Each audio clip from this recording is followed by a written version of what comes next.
चलिए, राम राम सभी को। आप सभी का स्वागत है भगवत गीता के इस सेशन में। और हम अपने मन और बुद्धि को इस चर्चा में लगाए और गुरु जी की आज्ञा से ये जो सेवा हम सभी को मिली है उसका आरंभ करते हैं। ठीक है। तो से पिछले सेशन में तो हमने ये श्लोक पे चर्चा की, चौथे अध्याय का 11वां श्लोक, है ना। पर यहाँ पे मुझे दिख रहा है कि सारे लोग कोई नए नहीं है अभी तक। तो ये इस श्लोक के बारे में तो शायद हमने पहले चर्चा की होगी यहाँ पे। अभी पता नहीं वो नए लोग इसमें ज्वाइन करेंगे या नहीं। ये भेजा है क्या उस ग्रुप में? हाँ हाँ। जी। ठीक है। हमेशा है। ठीक है। तो यही रखे। ये श्लोक मुझे बहुत अच्छा लगता है, तो इस पे ही रहते हैं तो फिर, है ना। जी भैया, या फिर आप इसी पे बताइए। नहीं, रिव्यू हो जाएगा, कर लेते हैं एक और बार। ठीक है। तो हम्म। ये यथा माम प्रपद्यन्ते स्तांस्थैव भजामयम् मम वर्तमानुवर्तन्ते मनुष्याः पार्थ सर्वशः। ठीक है। आप कोई, गोविंद जी, इसको थोड़ा करेक्ट करिए। सही था। ये यथा मां प्रपद्यन्ते तांस्तथैव भजाम्यहम् मम वर्तमानुवर्तन्ते मनुष्याः पार्थ सर्वशः। और कोई? जी भैया, मैं गाऊंगा। जी। ये यथा मां प्रपद्यन्ते तांस्तथैव भजाम्यहम् मम वर्तमानुवर्तन्ते मनुष्याः पार्थ सर्वशः। ठीक है। और कोई?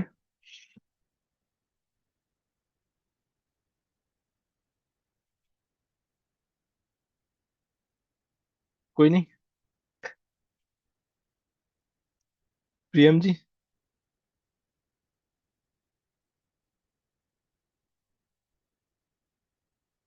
कोशिश करती हूँ। जी। ये यथा प्रदन्यन्ते तात्सतेव भजन्मस्यं मम अ, वर्तमान वर्तन्ते मनुष्यां पार्थ सर्वशः। जी, बहुत अच्छा। ठीक है जी। और ये अनीता जी, आपका डिवाइस है क्या ये DMYX जो इंक्रिप्टेड में आया है वो? राम राम जिगर जी। हो सकता है, मैं एक बार चेक करती हूँ, मैंने जस्ट अभी नहीं, कोई ज्वाइन बात किया नहीं, है। मैं हाँ चेंज कर देता हूँ। जी जी हाँ जी। Thank you. जी। ठीक है। चलिए, तो जो श्लोक है, जैसे हम लोगों ने पढ़ा, ये यथा माम प्रपद्यन्ते तांस तैव भजाम्यहम्। ये जो सिद्धांत है उसके हिसाब से ही हम सभी का जीवन चलता है ना। हमारे जीवन को चलाने के पीछे का जो सिद्धांत है, हमें तो लगता है यही है ना। यहाँ पे भगवान श्री कृष्ण अर्जुन जी को कह रहे हैं कि जो भक्त या जो मनुष्य या जो जीव, है ना, जिस प्रकार जिस प्रकार मुझे पुकारता है, जिस प्रकार मेरी शरण लेता है, जिस प्रकार मेरा भजन करता है, जिस प्रकार मुझे प्रेम करता है, जिस प्रकार मेरे से संबंध रखता है ना, जिस भी प्रकार से जैसे भी करता है, स्थांस तैव भजाम्यहम्, मैं भी वैसा ही करता हूँ। मैं भी उसको वैसा ही आश्रय देता हूँ। मैं भी उसकी उतनी ही चिंता करता हूँ। मैं भी ही उसका उतना चिंतन करता हूँ। मैं भी ही उससे उतना प्रेम करता हूँ, है ना। मेरी कृपा भी उस पे उतनी ही बरसती है। मैं भी उसको शरणागत स्वीकार करता हूँ, इत्यादि। तो ये हमारा जीवन इस प्रकार चलता है जो सिद्धांत भगवान ने बताया है, और जो सिद्धांत भगवान ने स्थापित किया है। ठीक है। तो इसमें, जैसे हम इसके पहले वाली गोष्ठी में यही चर्चा कर रहे थे कि हमारा जो जीवन है वो एक नाव के जैसा है ना। और जो संसार है वो समंदर है, समुद्र है। तो जैसे नाव अगर समुद्र में है तो कभी वो शांत नहीं रह सकती, कि रह सकती है? कभी भी नहीं रह सकती, है ना। कभी वो स्थिर नहीं रह सकती, है ना। वो हमेशा विचलित रहती है। समंदर में जो नाव होती है हमेशा विचलित रहती है। क्यों? क्योंकि समंदर का स्वभाव है लहरें आना, है ना, चक्रवात, तूफान इत्यादि। तो जब समंदर में चक्रवात आता है, लहरें आती है, कभी बड़ी कभी छोटी इत्यादि, तो उसका प्रभाव नाव पे पड़ता है। नाव कितनी भी बड़ी हो, वो ये निश्चित नहीं कर सकती कि मैं इस समुंदर में जाऊंगी या जाऊंगा और इसका जो लहर आएगी, चक्रवात आएगा, उसका प्रभाव मेरे पे नहीं पड़ेगा, क्योंकि मैं बहुत बड़ी हूँ, मैं बहुत एडवांस हूँ, है ना। ये नाव कभी निश्चित नहीं कर सकती, कितनी भी बड़ी नाव हो, कितनी भी बड़ी हो, कितनी भी एडवांस हो, सारे फीचर्स हो, कितनी भी शक्ति हो उसमें, अगर समंदर ने चाहा तो वो नाव को डुबा के ही रहेगा। तो हमारा जीवन भी वैसा है। समंदर में जैसा नाव है, वैसे हमारा जीवन इस संसार में है। उसमें अलग अलग प्रकार की लहरें आती जाती रहती है ना। जैसे अभी पिछले सप्ताह एक लहर आई बहुत बड़ी सी, ले ऑफ की, ना। उसमें बहुत सारे लोगों के जीवन को प्रभावित कर दिया ना। ऐसे ही लहर आती है रोग की, ऐसे ही लहर आती है रिसेशन की, ऐसे ही आती है लहर हमारे जीवन में जो संबंध होते हैं उसमें किसी संबंध में कड़वाहट की, है ना। ऐसे ही लहर आती है मन में अशांति की।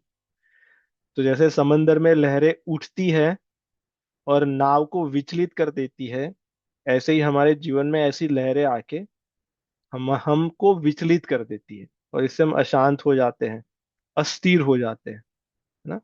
और उसके लिए हम अलग अलग प्रकार के आश्रय ढूंढते रहते हैं और उसकी व्यवस्था करते रहते हैं।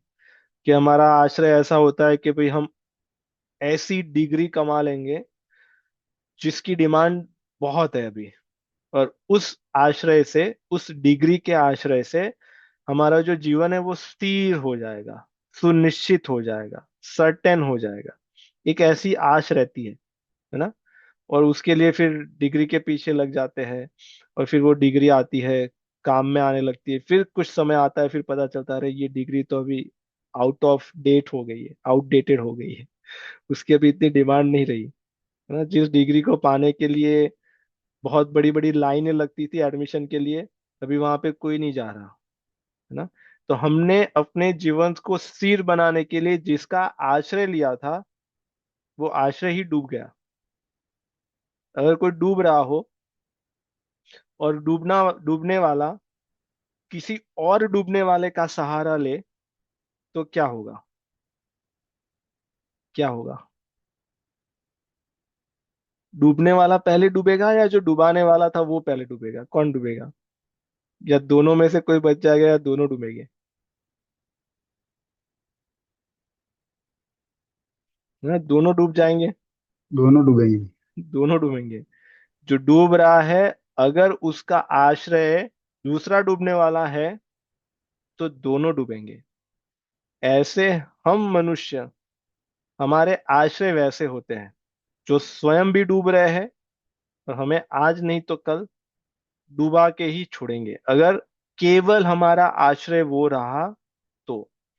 तो जैसे लोगों का आश्रय कंपनी होता है, कि इस कंपनी को हमने हमारा समय और पसीना और हमारी ऊर्जा सब दी है ना। और उस कंपनी में हम इस पोजीशन पे है, और ये कंपनी हमारा आश्रय है हमारे जीवन की स्थिरता के लिए। उस आश्रय को जाने में कितना समय लगता है? कितना समय में लगता है? हाँ? कुछ दिनों में, कुछ मिनटों में, कुछ समय में वो आश्रय चला जाता है। तो जिनका आश्रय ऐसी सांसारिक चीजें होती है जो स्वयं डूब रही है, उनका जीवन कभी स्थिर नहीं हो सकता। उनके जीवन में कभी सुनिश्चितता नहीं हो सकती। उनका जीवन कभी निशोक नहीं हो सकता, निशंक नहीं हो सकता, निर्भय नहीं हो सकता। हाँ, क्योंकि उन्होंने उनका ही आश्रय लिया है जो स्वयं डूब रहे हैं। और फिर यही आता है कि अरे मन बहुत अशांत है, मन में स्थिरता नहीं है, बहुत बेचैनी रहती है, पता नहीं क्या करे, है ना। क्योंकि हमें हमारे आश्रय पे देखना चाहिए कि हमारा आश्रय क्या ऐसा तो नहीं है। तो फिर प्रश्न आएगा, तो फिर हमारा आश्रय कैसा होना चाहिए? हमारा आश्रय वैसा हो जो नित्य हो, ना, जिसकी एक्सपायरी डेट ना हो। जैसे ही कंपनी में जॉब मिलती है, तुरंत उसकी एक्सपायरी डेट स्टार्ट हो जाती है ना। जैसे ही डिग्री मिलती है, उसकी एक्सपायरी डेट स्टार्ट हो जाती है। जैसे ही हमारे शरीर मिलता है, उसकी भी वो डेट स्टार्ट हो जाती है। तो हमारा आश्रय फिर कैसा हो अगर जीवन को स्थिर बनाना है तो? अगर जीवन में शांति आनंद चाहिए तो हमारा आश्रय वैसा हो जो नित्य हो, स्थिर हो, स्थित हो, है ना। तभी हम अपने जीवन को स्थिर बना पाएंगे। तो फिर हमारा जैसे नाव होती है, समंदर में है, अगर उसको स्थिर करनी है तो क्या करना पड़ेगा? तो ये प्रश्न रखते हैं। उस नाव को अगर हमें शांत करनी है तो हमें क्या करना पड़ेगा? बताइए। वो पानी में रहेगा तो फिर वो लहर के कारण नहीं हो पाएगा, तो उसको या तो जमीन पे रख सकते जमीन पे रख सकते हैं, ठीक है। और जो नाव में बैठे हैं उनको बहुत स्थिर रहना पड़ेगा। नाव में बैठे उनको सीधे रहना पड़ेगा, ठीक है, ये भी ऑप्शन अच्छा है। और हैं। नाव चला रहे हैं, उनको थोड़ी अपनी कलाकारी की प्रस्तुति करनी होगी जी, स्थिर गोपाल जी ने रखने के लिए। बहुत अच्छा बताया। नाम लेत जगह सिंधु सुखाई, ऐसा ही है ना चौपाई? जी। नाम लेत उसके बाद क्या है? नाम लेत भव भव सिंधु भव सुनाई। भव सिंधु सुखाई। मतलब सिंधु को सुखाई दो तो ना पानी रहेगा ना समंदर रहेगा, है ना। तो वो स्थिर हो ही जाएगी। ठीक है, वो, हाँ, वो भी एक एक एकदम सटीक उपाय है उसका। और जैसा नाव में जो लोग बैठे हैं उनको स्थिर रहना पड़ेगा, उनको समझ लेना पड़ेगा कि भाई ये समंदर तो ऐसा ही है, ये नाव ऐसी होती जाएगी, है ना। और तीसरा ऑप्शन है कि नाव को किनारे लगा दो, हाँ, और एंकर डाल दो, या वो जो खूंटा होता है उसके साथ उसको बांध दो। तो वो जल में तो है, संसार में तो है, पर अभी धीरे धीरे स्थिर हो रही है ना। किसके आधार पे? उस खूंटे के आधार पे। तो वो खूंटा कौन है? खूंटा कौन है?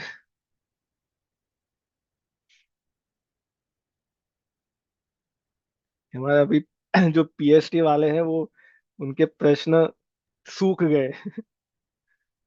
जैसे भव सिंधु सूख गया ऐसे। जी, कोई बताए। ये हमारी श्रद्धा होगी, हमारी श्रद्धा और विश्वास। ठीक है, पर उसको कहीं बांधना पड़ेगा, है ना। हाँ। हम्म, जी। जैसे गुरुजन जी, गुरुजन संत जन। हाँ, गुरु जी या भगवान, है ना, एक ही है वो। गुरु ब्रह्मा गुरु विष्णु, है ना। सत्संग।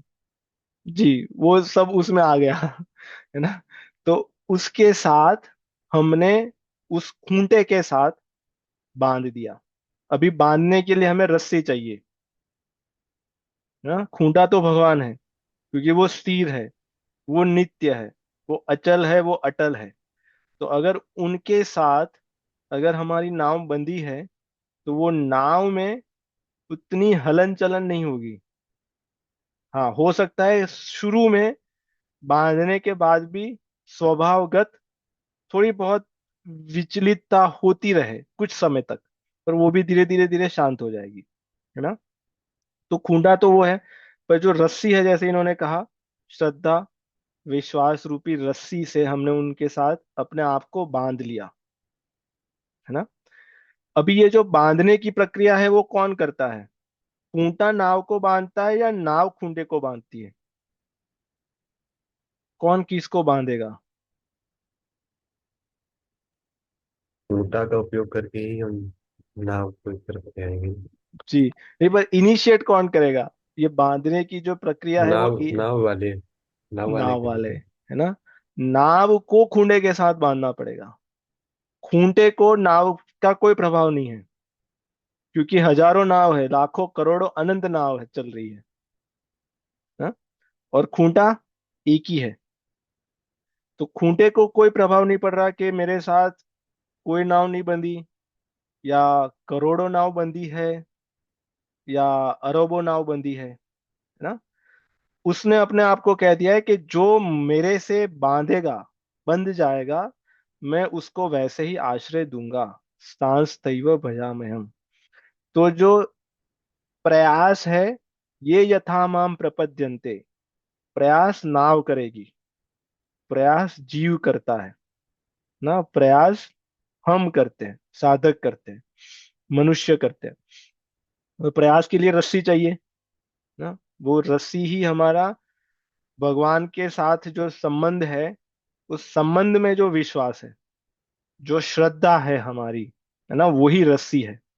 कि अगर हमें खूंटा भी दिख गया, नाव भी है, और हमें पता भी है कि नहीं उस खूंटे के साथ बांधना है, पर रस्सी नहीं है, तो है ना, कुछ खूंटा हमारे कुछ काम में नहीं आएगा, तो उसका हम कोई उपयोग नहीं कर पाएंगे ना?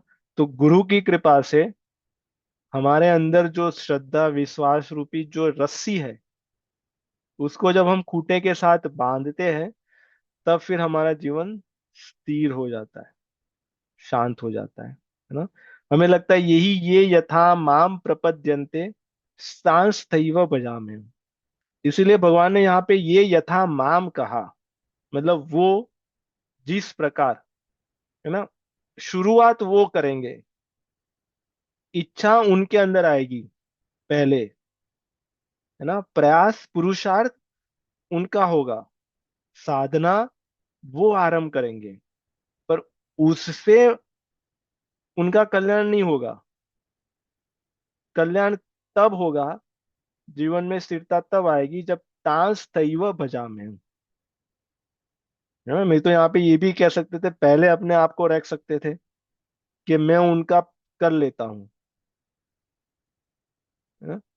तो ये यथा माम प्रपद्यन्ते तांस थैव भजा में हम, वो मेरी जिस प्रकार शरण लेते हैं, उनका मेरे प्रति जो भाव होता है, मेरे प्रति जितनी श्रद्धा होती है, जितना विश्वास होता है, जिस संबंध से जैसे वो आश्रय लेते हैं, मैं उनको वैसा ही आश्रय प्रदान करता हूँ, वैसे ही मैं उनकी चिंता करता हूँ, वैसे ही मैं उनका भजन करता हूँ, है ना? वैसा ही मेरा भाव उनके प्रति रहता है। ठीक है? तो ये यथा माम प्रपद्यन्ते तांस थैव भजाम्यहम्। जी प्रियम जी, चलिए थैंक यू, आप प्रश्न पूछ रहे हो उसके लिए।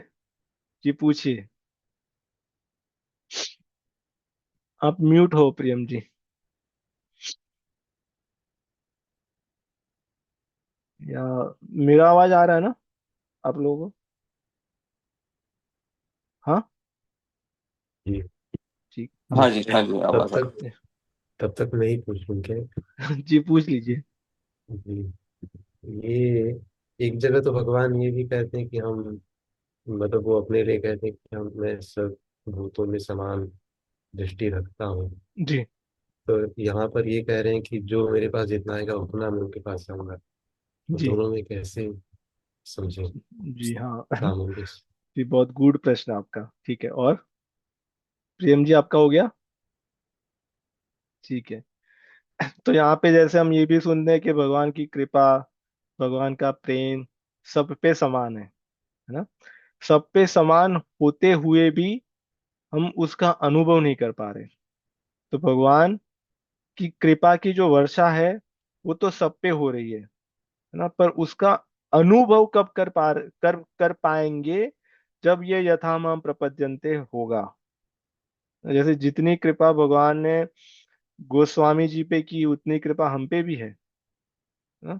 तो उसका अनुभव नहीं हो पा रहा, क्योंकि उस कृपा का अनुभव करने के लिए हमें लगता है कि जो पात्र की आवश्यकता है, जो पात्रता की आवश्यकता है, वो नहीं हो पा रही, क्योंकि वो शरणागति नहीं है, वो आश्रय नहीं है, वो शरण नहीं है। तो एक तो ये इसका ये भाव हो सकता है गोविंद जी, जो आपने कहा। जी।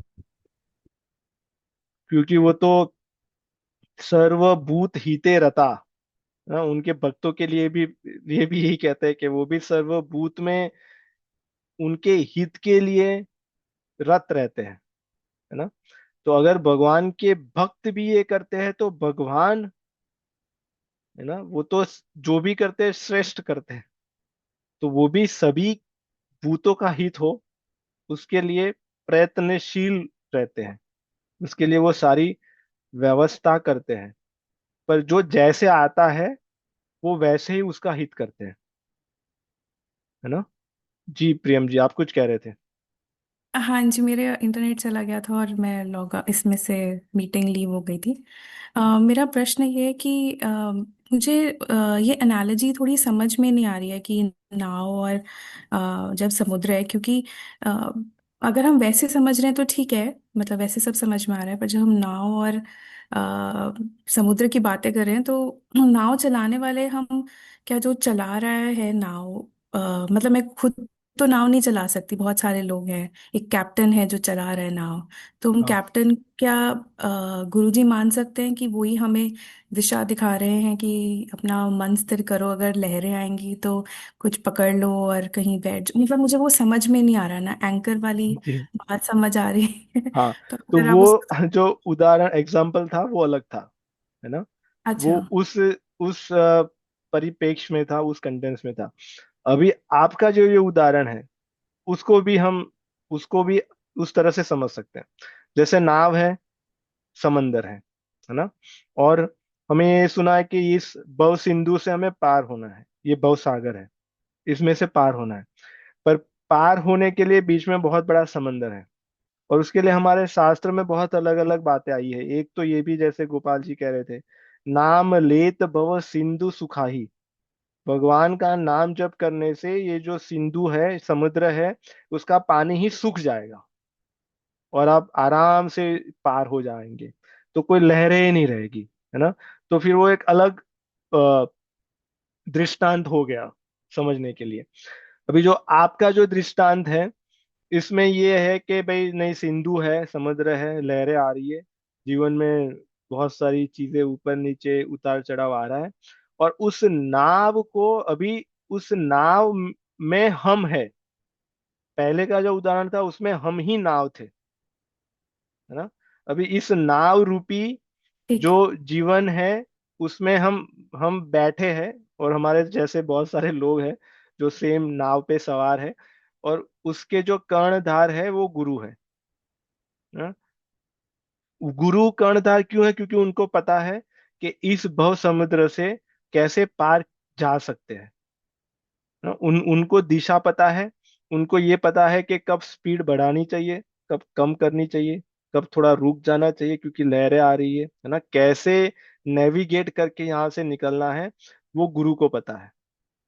तो अगर गुरु जिस नाव के कर्णधार है, उस नाव में अगर हम बैठे हैं श्रद्धा विश्वास के साथ, है ना, तो जीवन में थोड़ा उतार चढ़ाव आता रहेगा, पर हमारा जो आंतरिक स्थिति है वो स्थिर रहेगी, हम विचलित नहीं होंगे, और हम इस भव सागर से पार हो जाएंगे। उसके लिए हम सिर्फ इतना ही करना है, हमें अच्छे पैसेंजर बने रहना है ना। हमें अच्छे साधक बने रहना है, हमें अच्छे शिष्य बने रहना है। जो कैप्टन कहते हैं, जो कर्णधार कहते हैं, वो नियमों का पालन करना है। कि अभी आप रेलिंग पे नहीं जाना, है ना, वहां से आप नीचे मत देखना। अभी मौसम बहुत भयंकर हो रहा है तो आप सब अपने अपने रूम में चले जाइए, है ना, इसका आश्रय लीजिए। तो जैसा कैप्टन कह रहा है वैसा हम कर रहे हैं, तो फिर हम बच जाएंगे। है ना। तो ये भी, वो भी इसमें इस सिद्धांत में एप्लीकेबल है, वो दृष्टांत भी। ये यथामाम प्रपद्यन्ते स्थांस्तैव भजाम्यहम्। अगर आप मेरी नाव में अच्छे शिष्य बन के आए हो, तो उस नाव का जो कैप्टन है, श्रेष्ठ कैप्टन गुरु के रूप में मैं बन जाऊंगा, है ना। ठीक है। अगर आप मुझे अपना पुत्र मानते हो, तो मैं आपका श्रेष्ठ पुत्र बन जाऊंगा, जैसे दशरथ जी के बन गए, यशोदा जी के बन गए, है ना, और कौशल्या जी के बन गए। अगर आप मुझे श्रेष्ठ, अगर आप मुझे शिष्य मानते हो, तो मैं आपका श्रेष्ठ शिष्य बन जाऊंगा, जैसे विश्वामित्र जी के बन गए, है ना। अगर आप मुझे शत्रु मानते हो, तो मैं आपका श्रेष्ठ शत्रु बन जाऊंगा, जैसे रावण के बन गए, कंस के बन गए, है ना। तो हम जैसे जिस प्रकार, जिस भाव से उनसे जो भी प्रार्थना करते हैं, जो भी भाव से जो भी मांगते हैं, उनको जो भी पुकारते हैं, है ना, वो वैसे ही रिस्पोंड करते हैं, वो वैसे ही हमारे जीवन में प्रस्तुत होते हैं ना। हो सकता है कि वो स्वयं आए, या तो फिर किसी और को भेजे, है ना, रूप बदल के आए, वस्तुओं के रूप में आए, व्यक्तियों के रूप में आए, या परिस्थिति के रूप में आए। वो कोई भी रूप ले सकते हैं, है ना। जैसे जो छल करने वाले होते हैं, उनके जीवन में उससे भी बड़ा छल होता है, जिनका हमेशा भाव होता है कि यहाँ पे जाके इनको फ्रॉड कर ले, इनका ये चीटिंग कर ले। जैसे अगर किसी ने किसी के साथ $100 की चीटिंग की हो, $100, है ना, तो उसके जीवन में 100 का कभी ना कभी ऐसा आएगा कि 100 का उसको 1000 चुकते करना पड़ेगा ना। या तो उसको ही करना पड़े, या फिर मेडिकल बिल में चला जाए, या कहीं ऐसी जगह पे एक्सीडेंट हो जाए कि वहां पे उसका नुकसान हो जाए। पर अगर कहीं $100 का फ्रॉड किया है, तो उसका 1000 या उससे भी ज्यादा भुगतना पड़ेगा ना? तो उस केस में अगर फ्रॉड की इच्छा की, तो फिर भगवान दंड के रूप में आए, फाइन के रूप में आए, पनिशमेंट के रूप में आए, जेल के रूप में आए, है ना। तो वैसे वो तांस तैव भजाम्य हम, उसमें भी वो भला करते हैं, जो दंड दे के सुधारते हैं, है ना। तो ऐसे ही ये यथा माम प्रपद्यन्ते स्तांस तैव भजाम्य हम। ठीक है प्रियम जी, इस पे आपका कोई प्रश्न? हाँ जी, इससे एक फॉलो अप है कि जैसे जी। चोरी करना एक गलत बात है, मतलब वैसे तो बहुत सारी गलत बातें हैं, पर जैसे आपने चोरी का एग्जाम्पल लिया तो कुछ लोग जो थोड़ा बहुत भी आध्यात्मिक को समझते हैं और वो ये कहते हैं कि हमसे सब कुछ भगवान जी करा रहे हैं। ठीक है, तो कई वो चोरी भी करते हैं या बुरा भी बोलते हैं तो कहते हैं हम थोड़ी ना कर रहे हैं, वो खेल खेल रहे हैं तो हम कर रहे हैं। तो इस बात को क्या समझे, हम तो कुछ कह ही नहीं पाते, फिर अगर हम किसी को समझा भी नहीं पाते कि यार आप गलत कर रहे हो, वो ईश्वर करा रहे हैं हम कर रहे हैं, तो जी। उस बात में कैसे समझे। जी। तो वो कह रहे हैं, पर क्या उनके अंदर का भाव निर्मल है ना। वो कपट भाव से कह रहे हैं कि भगवान हमसे करा रहे हैं। अगर उनका भाव सही होता, तो पहले ये कहते ही नहीं, है ना? तो जैसे अगर अगर रावण का भी ले, तो रावण अपने आप को शिव जी का भक्त कहता है, अपने आप हम्म। को शिव जी का शिष्य कहता है ना। हाँ जी। और राम जी से द्रोह करता है, राम जी से शत्रुता करता है, तो वो भी मान सकता है कि चलो शिव जी की कृपा से हम तो राम जी से युद्ध कर रहे हैं, शिव जी की ही कृपा से ये वानरों का विनाश कर रहे हैं, उनके साथ युद्ध कर रहे हैं। तो अभी उसका जो भाव है, वो दूषित है। वो अगर अपने आप को शिव जी का मानता है, अगर चोरी करने वाला मानता है कि भगवान है और अपने आप को भगवान का मानता है, सही रूप में अगर मानता है, तो फिर वो चोरी नहीं करेगा, है ना। पहले तो ऐसी क्रिया ही नहीं होगी उससे, उससे पाप नहीं होगा, उससे अधर्म नहीं होगा।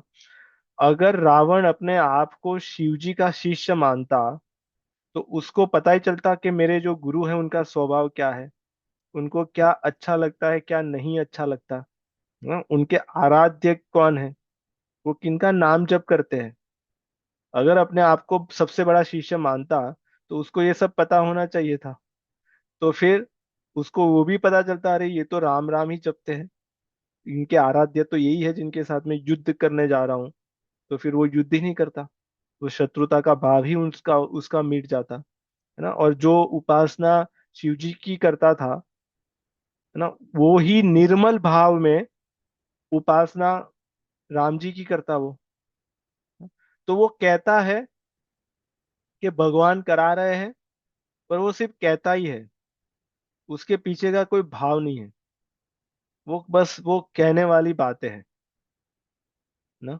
अगर कहता तो फिर वो भी देखता कि अगर भगवान करा रहे हैं, भगवान मुझे करा रहे हैं, उसका अर्थ मैं भगवान का हूँ, है ना। और जिसके घर पे मैं चोरी करने जा रहा हूँ वो भी भगवान का है। कि अगर अगर मैं ये इस इस ऐसा क्लेम कर रहा हूँ कि भगवान ही करा रहे चोरी, तो फिर मुझे भगवान के बारे में भी पता होता, उनके स्वभाव के बारे में भी पता होता, तो ये भी पता हो कि वहां पे तो ये भी भगवान की है चीजें, तो फिर मैं क्यों चोरी करूँ। तो ये भाव नहीं होता, समझ नहीं होती, और बस ऐसे बोलते हैं लोग। तो प्रियम जी। ठीक है। तो हम कई के लिए भी यही समझ सकते हैं कि उनका भी जैसे ब्रेन वॉश कर दिया था मंत्रा ने, कि क्योंकि मतलब मैं ये सोचती हूँ कि सब कनेक्टेड है आपस में, कि अगर वो नहीं होता फिर वो नहीं होता फिर वो नहीं होता, तो कोई तो कड़ी कहीं तो है जी। जो ये सब कराती हैं भगवान जी की। तो जी। उसको कैसे समझें हाँ, फिर? तो इसमें दो चीजें हैं ना। एक तो जो भगवान की लीलाओं में जो चीजें होती है, उसमें से सारी चीजें सुनिश्चित होती है ना, ऑलरेडी प्लान्ड होती है कि ऐसा ही होगा, ये करेगा, ये करेगा, ये करेगा। वो उनका इंटरनल एग्रीमेंट्स है, ना? वो उनके लिए है, वो हमारे लिए नहीं है।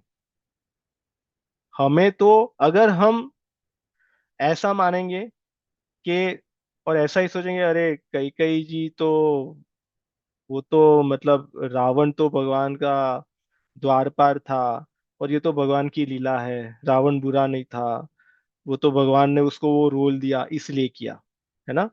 ये बात कौन कर सकता है? जो उस मंडली का भाग हो, ठीक हाँ, है। हाँ जो जी। उसी टीम का भाग हो वही कह सकता है ये।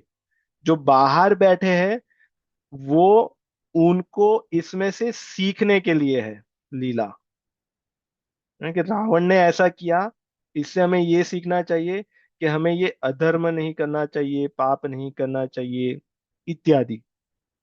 तो वो उसके लिए कर रहे हैं। अभी लोग क्या करते हैं, इसमें मिक्स कर देते हैं, है ना। ये, अभी तक हम उस मंडली के भाग नहीं बने, अभी तक हमने उतनी साधना नहीं की, अभी तक हमने उतना नाम जप नहीं किया कि हम भगवान के जो परिकर है, उनका जो एक इंटरनल ग्रुप है, उसका हम भाग बन गए। अगर वो बन गए तो फिर हमारी देखने की दृष्टि अलग होगी, है ना। पर अभी हम बाहर है, अभी हम वहां तक पहुंचे नहीं है। तो वहां पे कब पहुंचेंगे? जब हमारा मन है वो निर्मल होगा, जब हमें धर्म अधर्म के बारे में पता होगा, तब फिर हम धर्म के मार्ग पे चलेंगे। हम्म? जब हमें पता होगा पाप पुण्य क्या होता है, तो फिर हम पाप नहीं करेंगे, सत्क्रियाएं करेंगे, इत्यादि। तो ये हमें सीखने को मिलती है भगवान की लीलाओं से, है ना। तो हमें ये दोनों चीजें मिक्स नहीं करनी करनी चाहिए। तो हाँ, जैसे मंथरा और जो कैकेयी जी का जो जीवन चरित्र है, इनकी जो भगवान की लीला में उन्होंने जो अपना कंट्रीब्यूट किया, उसमें से तो हमें यही सीखना चाहिए, है ना। उसमें से हमें ये सीखना चाहिए कि तब भरत जी ने क्या किया ना, भरत जी का चरित्र क्या था। हाँ बिल्कुल। तभी हमारा एलिवेशन होगा, तभी हम आगे बढ़ेंगे इसमें। ठीक है प्रेम जी। हाँ जी ठीक है। धन्यवाद। जी। ठीक है, तो हाँ, और किसी का कोई प्रश्न? जी प्रियंका जी। राम राम जी जी। जी। इस श्लोक में जहाँ लिखा हुआ है सभी मनुष्य सब प्रकार से मेरे मार्ग का अनुसरण करते हैं, जी। तो क्या ये वो रस्सी रूपी वो जो श्रद्धा है, ये उसकी तरफ बता रहे हैं कि हर किसी की श्रद्धा भाव अलग होती है और वो हर प्रकार से करते हैं, क्या ये वो समझा रहे हैं? जी ठीक है। तो इसका एक भाव तो हम ये ले सकते हैं कि जैसे जो मेरा व्यवहार होता है ना, मनुष्य भी यही करते हैं। तो जैसे अगर कोई भक्त मेरा मुझे पुत्र मानता है, तो मैं श्रेष्ठ पुत्र बन के आता हूँ। तो उन्होंने मेरी लीला में देखा कि वो श्रेष्ठ पुत्र बन गए, तो मेरे भक्त भी अपने जीवन में श्रेष्ठ पुत्र बनने का प्रयास करेंगे, क्योंकि वो मुझे फॉलो करते हैं, मेरी अनुसरण करते हैं, है ना। मेरी लीलाओं में से ये चीजें सीखते हैं। अगर मैं शिष्य बना हूं, तो वो भी अपने जीवन में वैसी शिष्यता लाने का प्रयास करते हैं। तो इससे एक तो चीज ये भी है कि मैं जो कर रहा हूं उसका ही अनुसरण हो रहा है। तो मुझे अपनी क्रियाओं में मेरी कर्मों की दिव्यता का बहुत सोच समझकर मेरी लीलाएं होती है। और इस लीलाओं का जो समझाने का जो कार्य है, गुरु आचार्य महापुरुष जो करते हैं, उस लीलाओं के भाव को उस तरह से प्रस्तुत करते हैं जिससे समाज में श्रेष्ठता आए, है ना। जैसे राम जी की जब हम लीला गुरु जी के मुख से सुनते हैं, तो हमारे में भी ये भाव आता है कि हम भी इनके जैसे पुत्र बनने का प्रयास करें, इनके जैसे राजा, उनके क्या गुण है वो हमारे अंदर हम आत्मसात करने का प्रयास करते हैं। तो एक तो ये भाव ये हो गया। दूसरा इसमें ये भी है कि मम वर्तमानु वर्तन्ते मनुष्य पार्थ सर्वस्व। इसको अगर हम ये यथा माम प्रपद्यन्ते के साथ जोड़ते हैं, जो जिस प्रकार मेरी शरण लेता है। अगर जो मेरी शरण लेता है प्रेम से, कोई मेरी शरण लेता है स्वार्थ से, कोई मेरी शरण लेता है ईर्ष्या से, कोई मेरे साथ संबंध रखता है क्रोध से, कोई मेरे साथ संबंध रखता है काम से, लोभ से, मद से, मोह से, तो उसके और वो संबंध रखने के बाद जिस मार्ग पे चलता है, जैसे कोई क्रोध से संबंध रखेगा, तो उसका मार्ग अलग होगा, है ना। जो भगवान से भक्ति करेगा, प्रेम करेगा, उसका मार्ग अलग होगा। जो भगवान को काम भाव से देखेगा, उसका मार्ग अलग होगा। तो जो भी मार्ग पे चल रहा है, जो भी भाव पे चल रहा है, उस मार्ग में जो अंत में जब पहुंचेगा, तो उसको मैं ही मिलूंगा, क्योंकि सारे मार्ग मेरे ही है। पर मैं मिलूंगा उसको उस भाव के रूप के हिसाब से। अगर क्रोध का भाव है और उस मार्ग पे चल रहा है, तो मैं उसको मिलूंगा काल के रूप में, है ना। लोभ का भाव है, उस मार्ग पे चल रहा है, तो मैं उसको मिलूंगा धन के रूप में जो उसका विनाश करेगा। क्रोध का भाव से मैं काल रूप में मिलूंगा जो उसका विनाश करेगा, जो उसकी दुर्गति होगी उसकी, है ना। काम भाव से अगर जा रहा है, तो मैं कामी के रूप में मिलूंगा और उसकी वैसी गति होगी। तो जो भी मार्ग पे चल रहा है, जो भी दिशा में चल रहा है, अंत में तो मैं ही हूं। पर हाँ, मेरा रूप अलग अलग मिलेगा उसको। तो मम वर्तमानु वर्तन्ते मनुष्य पार्थ सर्वस्व। आप कोई भी दिशा में जाओ, कोई भी मार्ग पे जाओ, आगे तो मुझे ही पाओगे, है ना। पर वो अगर उल्टी दिशा में जा रहे हो, और मैं वहां पे मिलूंगा, बहुत विकराल रूप में मिलूंगा, आप मेरा दर्शन नहीं कर पाओगे वहां पे, है ना। जैसे भगवान ने 11वें अध्याय में अर्जुन जी को जब अपने विश्व रूप का दर्शन करवाया, तो उसमें उसमें भगवान ने उनके, ऐसा नहीं जितने रूप थे सभी का दर्शन करवा दिया, है ना।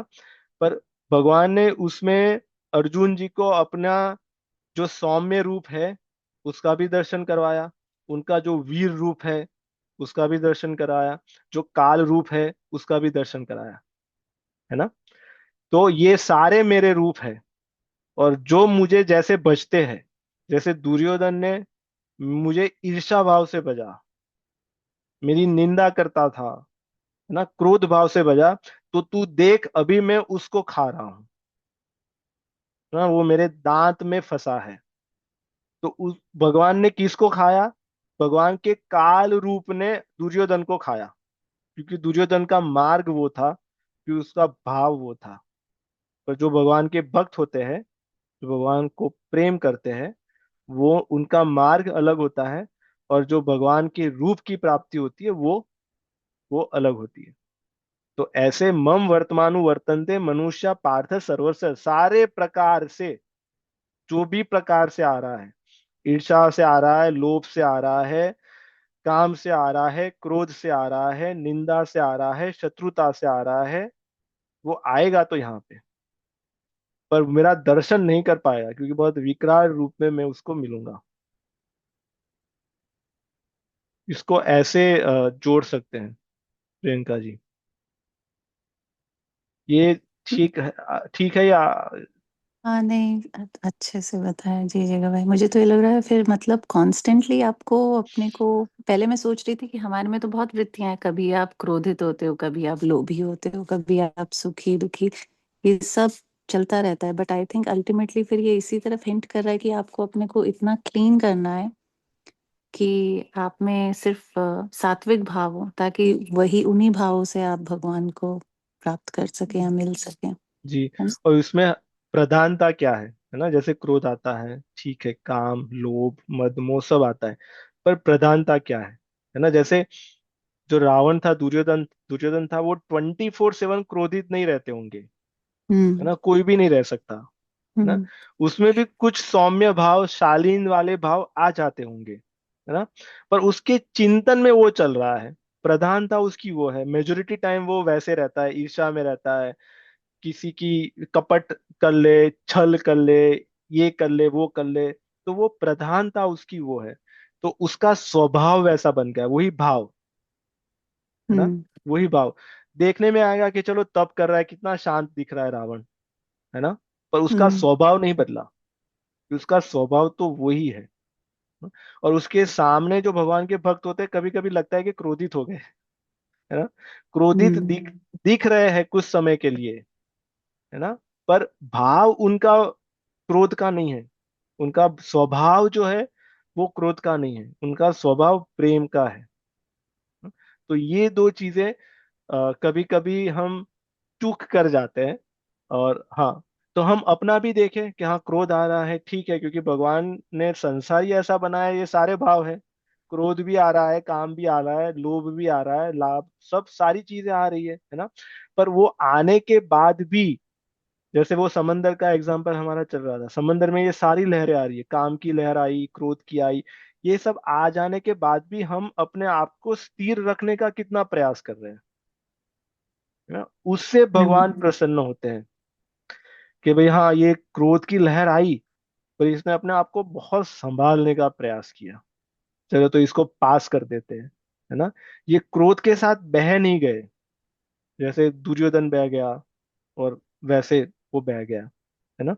तो ऐसे हमारे जीवन में वो सारी चीजें आती है, पर हमारा जो अंतिम लक्ष्य, जैसे आपने कहा, हमें अपने आप को देखते रहना चाहिए, और इसीलिए गुरु की आवश्यकता है ना? गुरु यही करते हैं, गुरु जी का यही भगवान के प्रति सेवा है, कि वो देखते रहते हैं कि भैया इनकी दिशा वो वाली ना हो जाए, है ना? वो हमारी दिशा ना छूट जाए, हमारा ये मार्ग ना छूट जाए, इसलिए वो कांस्टेंट प्रयास करते रहते हैं, वो देखते रहते हैं। और जैसे भी आ जाता है, तुरंत ऐसे कान खींचते तो नहीं दिखाई देते, पर अपने सत्संग में खींच लेते हैं, है ना? जिन्होंने अनुभव किया उन्होंने किया, जिन्होंने नहीं किया उन्होंने नहीं किया, है ना? वो वैसे कान खींचते हैं, तब हमें पता चल जाता है कि नहीं, हमसे थोड़ी चूक हो गई, सीधे आ जाए, सीधे मार्ग पे आ जाए हम, है ना?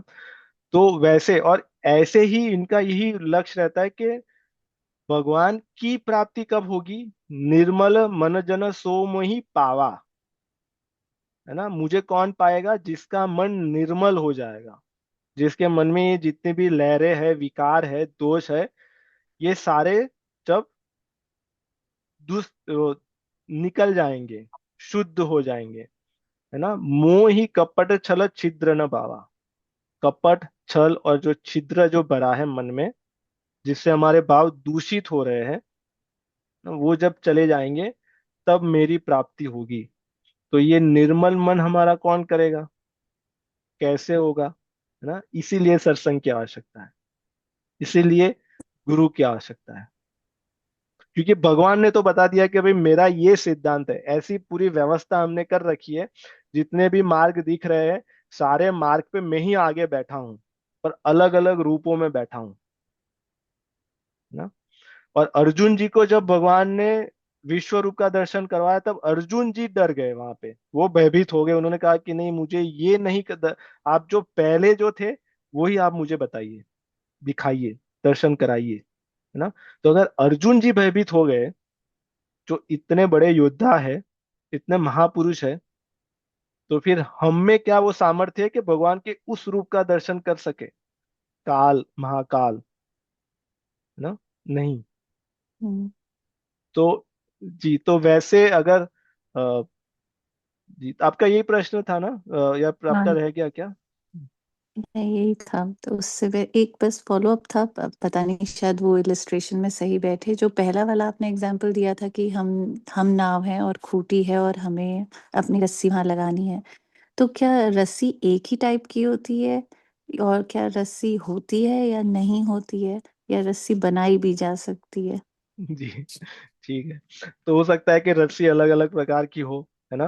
पहले होती है कि जैसे हम भगवान को बहुत रूप में मानते हैं, तो हमारी बहुत सारी रस्सी हो गई, है ना। अभी हम अनन्यता की बात कर रहे हैं, इसलिए फिर धीरे धीरे जब ये बांधने की प्रक्रिया में आते हैं, तब फिर ये सारी रस्सियां मिलके एक हो जाती है ना। जैसे वो बड़ी वाली रस्सी होती है, उसमें आपने देखा होगा, अगर उसको निकाले तो उसमें छोटी छोटी रस्सियां होती हम्म। है ना। और उसको मिला के एक बड़ा रस्सा बनता है वो, और हम्म। उससे ही फिर वो खूंटे के साथ हम बांध सकते हैं। तो जब इस हम पहले इस मार्ग पे जब हम चलेंगे, और जब अनन्यता आएगी, तब फिर सब कुछ एक हो जाएगा। फिर वो दूसरा कोई नहीं है, वो एक ही है। तब तक तो फिर हमारे अलग अलग रहेंगे, कि भाई हम हमारी एक राम जी की रस्सी हो गई, एक कृष्ण जी की हो गई, एक शिव जी की हो गई, एक इनकी हो गई, एक इनकी हो गई, और सारी रस्सियां हमने बांधने का प्रयास किया है। पर आप देखो, खूंटा एक ही होता है ना। उसका नाम हम्म। कुछ भी बोले आप, और जब जहाज को बांधते हैं तो एक ही खूंटे से बांधते हैं। वो खूंटा गुरु जी हुए ना? खूंटा गुरु जी मान ले, आप भगवान जी मान ले, है ना। खूंटा क्या करता है? खूंटा आपको एक आधार प्रदान करता है ना। हम्म। नाव नाव हमारी स्थिर क्यों नहीं है? क्योंकि उसके पास कोई आधार नहीं है। तो खूंटा एक आधार शक्ति प्रदान करता है। तो अगर हमने गुरु भी माने हैं, तो गुरु का आधार कौन है ना, भगवान जी है ना। तो वो जो भी हो, पर एक ही होगा वो खूंटा। हमने गुरु मान के करे, बहुत बढ़िया है ना। तो वो खूंटा हमारा एक ही होगा, एक ही खूंटे से हमारी नाव स्थिर हो जाएगी, है ना। जैसे एक खूंटा यहाँ पे है और दूसरा खूंटा बहुत दूर है, और अगर दोनों से बांधने का प्रयास करें ना, तो वो फिर वो बात बनेगी नहीं। और जो रस्सी है वो क्या है? जो रस्सी, जैसे शायद अमृतानंद जी ने कहा, रस्सी हमारी श्रद्धा, हमारा भाव, हमारा विश्वास है गुरु के प्रति, भगवान के प्रति। वही हमारा संबंध है। हम भगवान को किस संबंध से मानते हैं, और उसमें हमारा विश्वास है। जैसे इसके पहले हम जो चर्चा कर रहे थे, और अगली वाली गोष्ठी में भी, जैसे हम भगवान को अलग अलग प्रकार से मानते हैं, कि पुत्र रूप में, सखा रूप में, स्वामी रूप में, शिष्य रूप में। पर उन सब में जो कॉमन सामान्य, वो ये है कि हम उनके दास है, और वो हमारे स्वामी ना। यही हमारा संबंध है, यही हमारी रस्सी है, कि मैं आपका दास हूं और आप मेरे स्वामी हैं। तो अगर आप मुझे स्थिर नहीं करोगे, तो कौन करेगा? तो अभी मेरा आप पे अधिकार है, क्यों? क्योंकि मैं आपका दास हूं, सिर्फ कहने के लिए नहीं, भाव के रूप में, है ना, मानने के लिए। तो अगर मैं आपका दास हूं, तो मैं आपके ही भरोसे हूं, मैं आपकी ही शरण हूं। तो अभी आपको मुझे जहां पे भी बांधना हो, जैसे भी बांधना हो, पर मेरी रस्सी ये है कि मैं आपका दास हूं। ये मेरी रस्सी रही, मैंने तो आगे कर दी, अभी आप बांध लीजिए ना। तो ये रस्सी हमारी, हमारा संबंध है। उस संबंध में हमारा कितना विश्वास है, कितनी श्रद्धा है ना, उसमें हमारी ये श्रद्धा हो कि कुछ भी हो जाए हमारा कोई बिगाड़ नहीं सकता, हमारा कुछ बिगड़ नहीं सकता, क्योंकि हम उनके हैं। ये हुई श्रद्धा उस रस्सी पे, है ना, उस संबंध पे। दुनिया में जो भी जितनी भी बड़ी लहर आ जाए, जो भी होना हो जाए, पर हमारा कुछ नहीं बिगड़ सकता। क्यों? क्योंकि हम उनके हैं, वो हमारे स्वामी है और हम उनके दास हैं। ना, ये हो गई रस्सी में सामर्थ्य, मतलब रस्सी में विश्वास। यही हमारी श्रद्धा, ये हमारा भाव। इससे फिर वो बंधेगा, है ना। ठीक ठीक जी भाई, धन्यवाद। राम राम। जी। हाँ। जी, सपन जी या किशोरी कृपा जी, आपका। हाँ जीगा जी, मेरा एक प्रश्न था कि जैसे हमने भाव की बात की, जिस भाव से हम भगवान को बसते हैं उस भाव से भगवान हमें बसते हैं। तो हम देखते हैं कि मतलब दुनिया में ऐसे भी लोग हैं जो मतलब थोड़े भावहीन भी है, मतलब वो अपने आप को नास्तिक मानते हैं। तो उनकी गति क्या होती है? और कुछ संप्रदाय ऐसे भी है जो जस्ट ऐसे बताते हैं कि जो प्रेजेंट में ही जीना चाहिए बस वही है, ऐसा करके। तो उसको हम किस तरह से देखें इसमें? क्योंकि हमें जो भाव दिया गया था, हमें जो श्रद्धा दी गई थी, उसने हमने उसको वेस्ट कर दिया, है ना, उसको इन्वेस्ट नहीं किया। जो लोग भी अपने आप को नास्तिक या एथिस्ट कहते हैं, वो लोग भी कुछ तो मानते हैं, है ना, उनका कुछ तो आश्रय होगा, उन्होंने किसी को तो अपना आधार बनाया होगा, है ना। पूरे संसार में ऐसा कोई नहीं होता जो कहता है कि मेरा आधार कोई नहीं है, मेरा आश्रय कोई नहीं है, आई एम दी इंडिपेंडेंट, है ना। दी इंडिपेंडेंट सिर्फ एक ही है पूरे संसार में, वो भी भगवान, है ना। और वो तभी भी भगवान ये कहते हैं कि मैं भक्तों के पराधीन हूँ। वो अलग विषय हो गया, पर वो भी भक्तों के पराधीन अपने आप को मानते हैं। तो उसके अलावा जितने भी लोग हैं, ब्रह्मा जी भी अपने आप को इंडिपेंडेंट नहीं कह सकते, क्योंकि उनका भी आधार है ना, उनका भी आधार भगवान है, सृष्टि का भी आधार भगवान है। तो जो लोग अपने आप को नास्तिक या एथिस्ट कहते हैं, उनका भी कोई ना कोई आधार है। उन्होंने किसी और को अपना आधार बनाया, अपनी श्रद्धा को वहां पे उन्होंने वेस्ट कर दिया, है ना। भगवान में इन्वेस्ट करने की जगह पे उन्होंने अपनी श्रद्धा को वहां पे वेस्ट कर दिया। उनका आधार क्या होगा? उनका आधार है साइंस, उनका आधार है टेक्नोलॉजीज, एटसेट्रा एटसेट्रा। सब जगह पे उन्होंने अपने आप को लगा के रखा है, इसलिए उनका जो भाव है वो दूषित हो गया। क्योंकि श्रद्धा से हम अपने भाव को शुद्ध कर सकते थे, वो जो हमें अवसर जो मिला था वो हमने गवा दिया, इसलिए हमारा भाव दूषित हो गया। इसलिए हमें बातें, अगर वैसे लोगों से अगर आपने सुना भी होगा, तो उनकी बातें सुनने में थोड़ी अच्छी लगेगी, है ना, पर अगर उसके बारे में चिंतन करोगे तो फिर वो बैठेगी नहीं, वो डॉट्स कनेक्ट नहीं होगा, कहीं ना कहीं आके जाके डेड एंड आ जाएगा उनके विचारों में। उनके विचारों में वो मौलिकता नहीं होगी, उनके विचारों में वो स्पष्टता नहीं होगी, क्योंकि उनका भाव उनका दूषित हो गया, है ना। और जो जो लोगों की आप बात कर रहे हो कि जो करंट में मारने वाले, एक ही जीवन मिला है, ऐश कर लीजिए, आनंद ले लीजिए, एंजॉय कर लीजिए, उनका भी यही है। उन्होंने वो आनंद लेने के लिए या एंजॉय करने के लिए, जिसको भी वो आनंद मानते हैं, वहां पे उन्होंने अपने श्रद्धा को तो इन्वेस्ट तो किया, है ना, पर गलत जगह पे कर दिया, इसलिए उनकी श्रद्धा वेस्ट हो गई, इसलिए उनका भाव दूषित हो गया।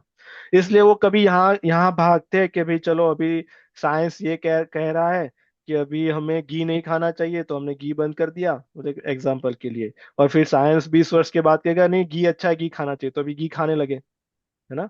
वो ऐसे ही अपने ही बात को, उनके बात का कोई प्रमाण नहीं रहता, उनका ज्ञान बदलता रहता है ना। जैसे हम पहले कह रहे थे, जैसे भगवत गीता, अब अगर हमें कोई कहा जाए कि भगवत गीता 2.0 आ गया, नया वर्जन भगवान ने पब्लिश किया, है ना, ऐसा संभव नहीं है।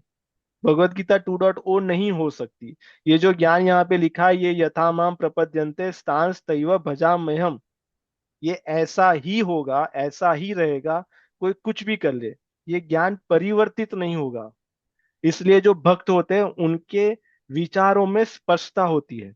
उनका आज ये कह रहे हैं, कल कुछ और कर रहे हैं, परसों कुछ और ही नई चीज लेके आए, वैसा नहीं होता, है ना। इसलिए वो स्थिर होते हैं।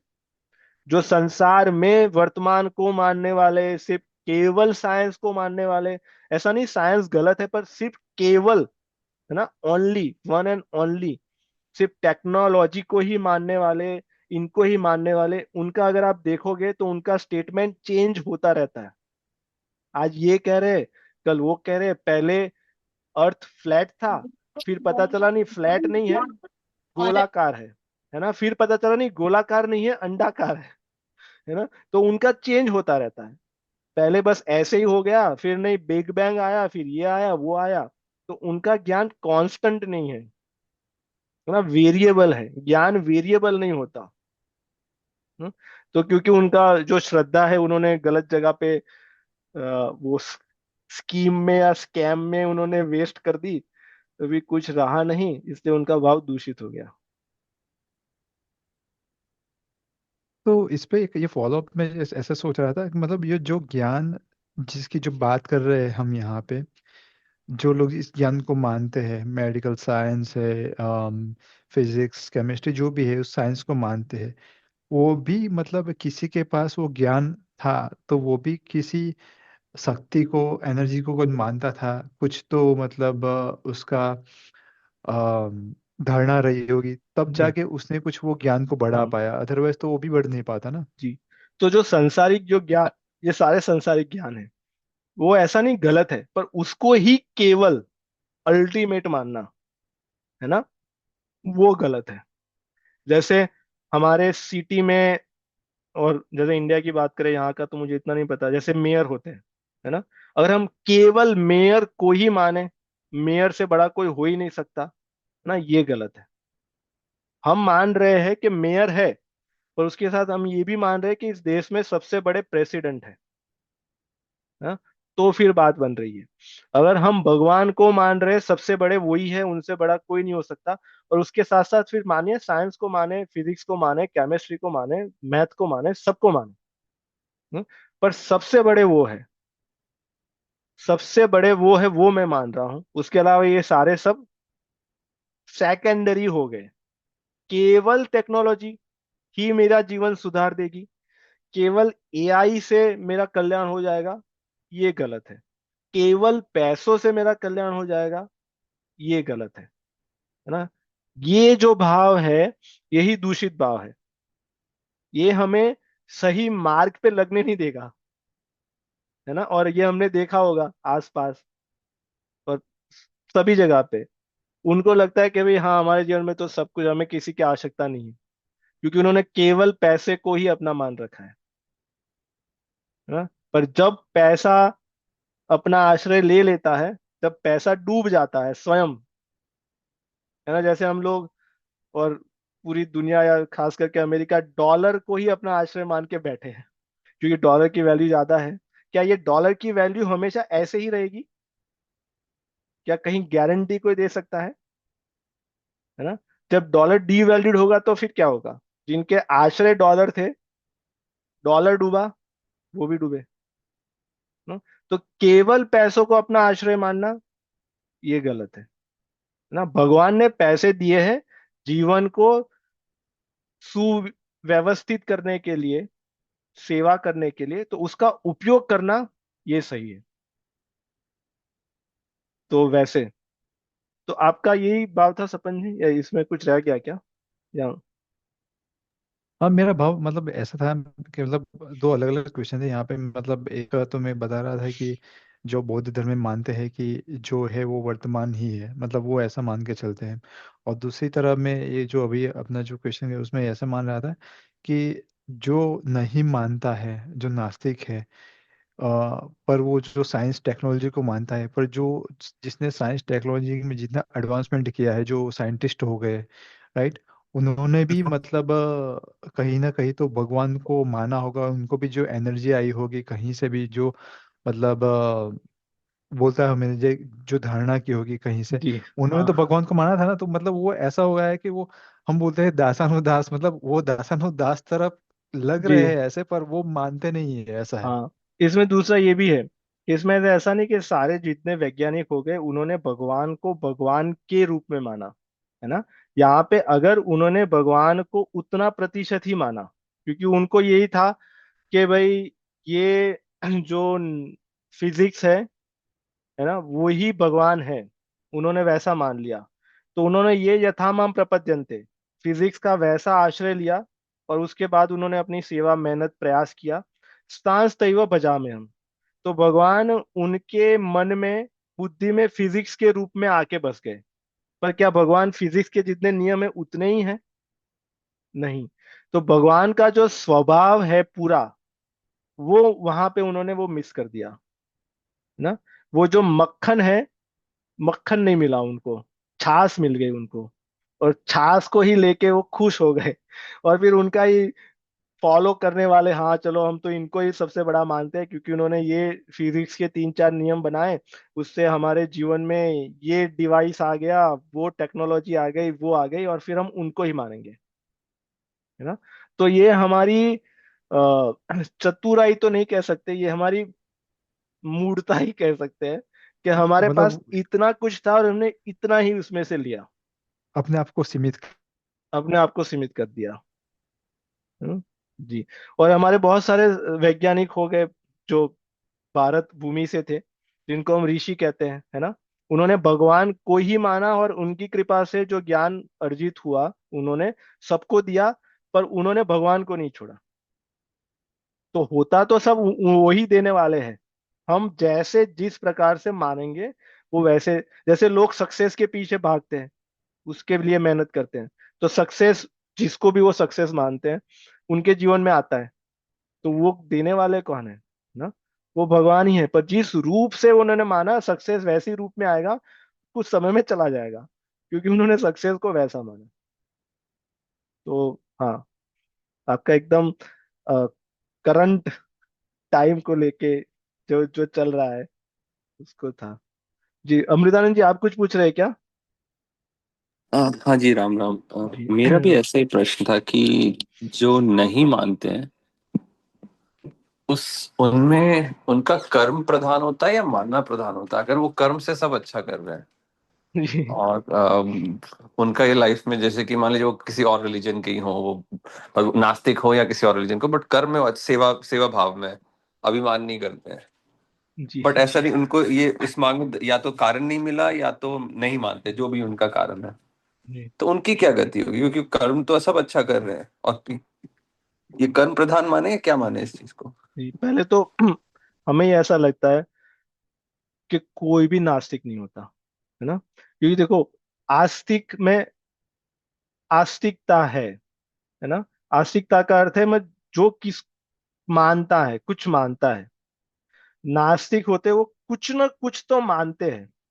तो कोई 100% प्योर नास्तिक नहीं हो सकता, वो कहीं ना कहीं कुछ ना कुछ तो मान रहे हैं। हाँ, वो उल्टी दिशा में मान रहे हैं, कुछ गलत मान रहे हैं, पर कुछ तो मान रहे हैं, इसलिए उनको नास्तिक कहा जाता है। क्योंकि जहां पे मानना चाहिए उसको नहीं मान रहे हैं, है ना। आस्तिक है जहां पे मानना चाहिए उसको मान रहे हैं, तो वो आस्तिक है। नास्तिक वो है जहां पे मानना चाहिए वो नहीं मान रहे, कुछ और मान रहे हैं, इसलिए वो नास्तिक है। अभी वो अपने जीवन में कर्म अच्छे करते हैं तो उनको पुण्य मिलेगा, जैसे भगवान ने जो व्यवस्था की है ना। और अगर उनके कर्म अच्छे नहीं हुए तो उनको पाप मिलेगा। और पाप पुण्य का जो भी कर्म का नियम भगवान ने बनाया है, उसके हिसाब से उनकी अगली गति होगी।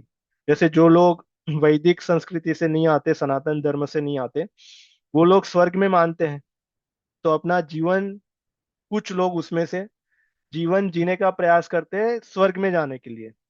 उसके लिए उनसे कुछ पुण्य होते हैं या कुछ पाप भी करते हैं, तो फिर वहां तक जाएंगे अगर पुण्य हुए, कर्म प्रधान रहा उनका जीवन, है ना। और फिर नीचे आ गए, तो जीवन कर्म प्रधान नहीं, कर्म योग प्रधान होना चाहिए। उसमें से वो योग को नहीं समझे, जीवन सिर्फ कर्म प्रधान रहा, तो पुण्य हुआ, पाप मिला, और उसके फिर आगे की गति मिली। पर जब जीवन कर्म योग प्रदान हो जाएगा तो वो जीवन सेवा प्रदान हुआ। कर्म योग ही सेवा है ना, वो निष्काम कर्म हुआ जिसमें हमें कुछ नहीं चाहिए। क्यों? वो देंगे, जो भी उनको देना हो, जो भी उनकी इच्छा हो वो देंगे। तो फिर उनकी जीवन की दिशा अलग हो गई। तो जैसे आपका जो है अमृतानंद जी, क्योंकि उनके पास ये ज्ञान नहीं है, इसलिए उन्होंने वही सीमितता में अपने जीवन को ढाल रखा है कि बस इतना ही है। वो कुएं के अंदर जो मेंढक रहते हैं वैसा। ठीक है आपका इसमें हाँ, और। बट मेरा यही था कि जैसे कि मान लीजिए कोई शेल्टर होम में अपनी पूरी लाइफ दे दी, वो शेल्टर होम में सबकी सेवा करते हैं, बस उनका यही है, और कुछ नहीं, वो किसी चीज में नहीं मानते, वो तो बस सेवा में स्तांस होते हैं। तैव भजा में हम, है ना, उनकी सेवा कोई और श्रेष्ठ रूप से करेगा। बस जितनी सेवा उन्होंने, सेवा वो कहते हैं, हम कहते हैं कर्म पुण्य, उन्होंने जितने अर्जित किए उसमें थोड़ा ब्याज इंटरेस्ट ऐड होगा, और उनकी सेवा कोई श्रेष्ठ रूप से होगी। बहुत सारे नौकर चाकर होंगे उनके, वो पानी मांगे तो उनको दूध दिया जाएगा। पर वो क्रेडिट जितनी रहेगी उतनी तक उनकी सेवा रहेगी, और फिर वापस जीरो से उनको स्टार्ट करना पड़ेगा। तो वैसा, क्योंकि जहां पे हम किसको ध्यान में रख के कर रहे हैं सेवा, है ना, वही हमें मिलेगा। अगर हम भगवान को ध्यान में रख के सेवा कर रहे हैं तो हमें भगवान मिलेंगे। अगर हम स्वर्ग को ध्यान में रख के सेवा कर रहे हैं तो हमें स्वर्ग मिलेगा ना? क्योंकि वो सेवा तो कह ही नहीं सकते पहले तो, पर अगर कह दे, क्योंकि उसके पीछे कोई चाह है ना। पद को लेके सेवा कर रहे हैं, जैसे लोग अपने आप को समाज सेवी कहते हैं, और हम समाज सेवा के लिए पॉलिटिक्स में उतरे, तो उनके पीछे उनका उद्देश्य होता है कि भाई हमें पीएम बनना है, सीएम बनना है। तो उस सेवा का उनको फल मिल गया कि भाई सीएम बन गए। सीएम में 5 वर्ष 10 वर्ष जो भी उन्होंने फल अर्जित किया था उतना उन्होंने भोग लिया, वापिस आ गए नीचे, खत्म, हिसाब खत्म हो गया उनका ना? तो जो भी लोग आजकल जो भी समाज सेवा है, या यहाँ की जो नॉन प्रॉफिट ऑर्गेनाइजेशन जो भी कर्म कर रही है, उनका जो भी उनको पुण्य मिलेगा वो फिर वो अर्जित होगा, और फिर वो भोगेंगे उसको। ये ठीक है अमृतानंद जी, इसमें कुछ। तो ऐसे ऐसे समझे, क्योंकि वो धन इकट्ठा कर रहे हैं बट वो पारलौकिक धन नहीं है, वो धन अगले उसमें खर्च हो जाएगा, उनकी जी पतन हो सकती है। हाँ इस वो लाइफ में शायद वो शायद सब अच्छा करे, बट जी नष्ट हो सकता है वो धन। जी हाँ, सब लौकिक धन है। जैसे भागवत महापुराण में राजा नृग, नृग थे ना गोविंद जी, जो गौए दान करते थे बहुत सारी, नृगी थे ना। वो कितना श्रेष्ठ दान करते थे, कितना श्रेष्ठ कर्म था उनका, है ना। तो उसका उनको फल क्या मिला? एक चूक हो गई तो उनको गिरगिट बनना पड़ा, पर उनके पुण्य थे, भगवान ने कृपा कर दी तो फिर उनकी गति अलग हुई गई ना। तो ऐसे अगर आप सोचे, वो नृग जो सेवा करते थे, गौओं को सोने से सजा के देते थे, ऐसा कार्य आज कौन कर पा रहा है? मतलब एक उच्च कोटि का उदाहरण दे दिया उसमें, है ना। उससे बड़ी सेवा तो कोई कर ही नहीं पा रहा। तो अगर उनकी गति वैसी हुई तो फिर, तो इससे ये हमारे लिए साधकों के लिए ऐसे है कि हमें उस भाव से नहीं इसमें चढ़ उतरना चाहिए। और वैसा ही जैसे आपने कहा, हाँ, तो हमें पारलौकिक धन कमाना चाहिए, लौकिक नहीं, पारलौकिक, है ना। और पारलौकिक धन क्या है? जी बताइए आप, किशोरी कृपा जी, पारलौकिक धन क्या है? हम सभी को पता है। गुरुओं की सेवा, संतों की सेवा, गुरु जी की आज्ञा का पालन। और नाम जप, है ना, हाँ, और नाम जप, हाँ। भगवान का नाम जप। ये इन्होंने जितना कहा उतना जप करेंगे तब फिर नाम जप में हमारा मन लगेगा ना। इन सभी का फल ये है कि नाम जप में, भगवान के नाम में मन लगना, और यही हमारा पारलौकिक धन है जो फिर हम लेके जाएंगे। और ये कभी नष्ट नहीं होता। उसकी एक विशेषता है, जो लौकिक धन है, पुण्य के रूप में कमाए, डॉलर के रूप में कमाए, हमारे यश के रूप में कमाए, हमारे स्वयं के नाम के रूप में कमाए, वो नाश हो जाएगा। पर जो पारलौकिक धन है वो नाश नहीं होगा। वो यहाँ पे भी हमारा कल्याण करेगा, पर आगे भी हमारा कल्याण निश्चित करेगा। हम्म? जी, और आप कुछ कह रहे थे क्या? और ईश्वरी कृपा जी, आपका हाथ उठा। हाँ राम जी, मेरा एक प्रश्न था। जी। अ, राम जी, हम निर्मलता के बारे में बात कर रहे थे। जी। तो मुझे ये जानना था कि जैसे गुरु जी के मुख से सुना था कि सब में भगवत भाव देखना। जी। तो सिर्फ विग्रह के प्रति नहीं, सबके प्रति भाव देखना, भगवत भाव। तो वो स्थिति क्या होती है राम जी? मैं बहुत ही बार विचार करती हूँ कि वो स्थिति क्या होती होगी। तो वो स्थिति क्या है? प्रथम प्रश्न वो है। और जैसे हम साधकों की बात करें, हमारा तो स्तर बहुत नीचा है, पर जैसे हम प्रयास करते हैं गुरु जी की कृपा से। पर अब इसमें अनेकों प्रकार के लोग आते हैं। जैसे अपने साधक हो गए, सत्संगी हो गए, मित्र हो गए, पारिवारिक लोग हो गए, सांसारिक लोग हो गए। तो उसमें हमारा भाव सबके प्रति, मतलब वो निर्मल कैसे रहे सबके प्रति, ऐसा नहीं कि मेरा सत्संगियों के प्रति ही भाव अच्छा होना चाहिए। अब जैसे मेरे कोई परिवार का सदस्य या फिर मेरे कोई मित्र है, वो जो इतने सत्संग में नहीं है, हम प्रयास करते हैं गुरु जी की कृपा से उनको लाने के लिए, पर वो नहीं आते। कहते जी। हैं ना कि वो भगवान की कृपा से ही होता है, पर उनके प्रति भी वो ही भाव रहे। जैसे मैं कभी-कभी विचार करती हूँ कि गुरुजी तो गुरुजी हैं, जी। पर हमारे कैसे-कैसे प्रश्न थे, फिर भी गुरुजी ने अपने को अपना मानकर ही उत्तर जैसे वो जी। किया। तो मुझे वो सब जानना है राम जी। जी, तो इसमें हमारा जो भाव होना चाहिए सभी के प्रति, वो प्रेम का होना चाहिए, है ना? ये यहाँ तक तो ठीक है। अभी प्रेम के भाव में दो भाव है। एक है सम्मान का भाव, है ना? जो हमसे श्रेष्ठ वैष्णवजन होते हैं, जो हमसे श्रेष्ठ साधक होते हैं, जो भक्त होते हैं, आचार्य होते हैं, गुरु होते हैं, संत होते हैं, उनके प्रति प्रेम का, सम्मान का भाव होगा हमारा। जैसे गुरु जी के प्रति हमारा सम्मान का भाव, प्रेम का सम्मान का भाव होगा, केवल सम्मान का नहीं। और जो हमसे छोटे होते हैं, जैसे हमारे जो बालक है ना, उनके प्रति हमारा प्रेम का भाव हो पर दया का भाव। उन दोनों में अंतर होता है। भाव समान है, क्रिया अलग होगी, है ना? गुरु जी के प्रति प्रेम का भाव है, क्रिया में दंडवत प्रणाम होगा, है ना? क्रिया में हाथ जोड़ के विनम्र भाव से बैठेंगे। दूसरे में भी प्रेम का भाव है, जो हमसे छोटे हैं, पर उनके प्रेम के भाव में क्रिया अलग होगी। हो सकता है उनका कान खींचे, हो सकता है कि उनको कुछ चीजें अधिकार से कहे कि आपको ये नहीं खानी चाहिए, आपको ये छोड़ देना चाहिए। उनको कुछ चीजें कहे कि नहीं, आपको तो सत्संग में आना चाहिए, आपके लिए अच्छा है। तो सभी के प्रति प्रेम भाव है, सभी के प्रति, पर सम्मान और दया। किसी के प्रति सम्मान का भाव रखेंगे, किसी के प्रति दया का भाव रखेंगे। इसमें जो द्वेष का भाव होता है या ईर्ष्या का भाव होता है ना, वो ना हो।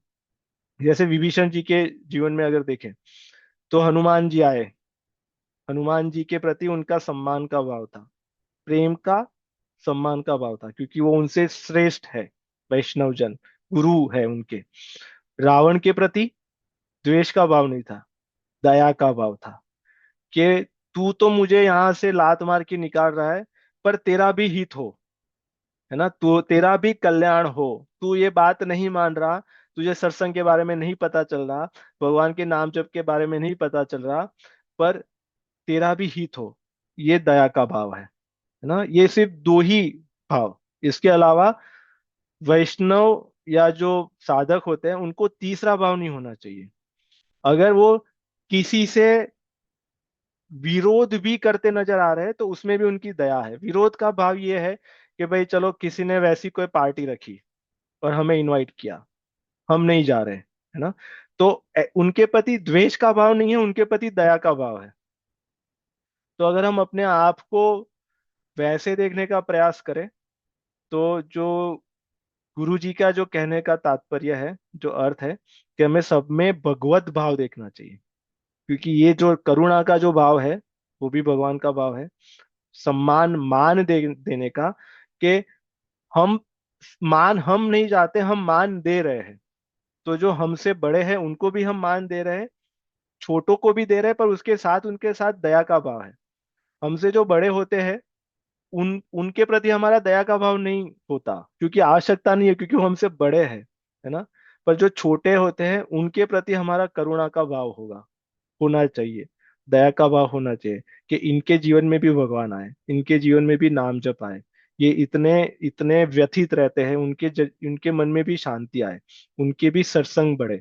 तो जब हम प्रार्थना करेंगे उनके लिए, तो वो दया के भाव से करेंगे, है ना।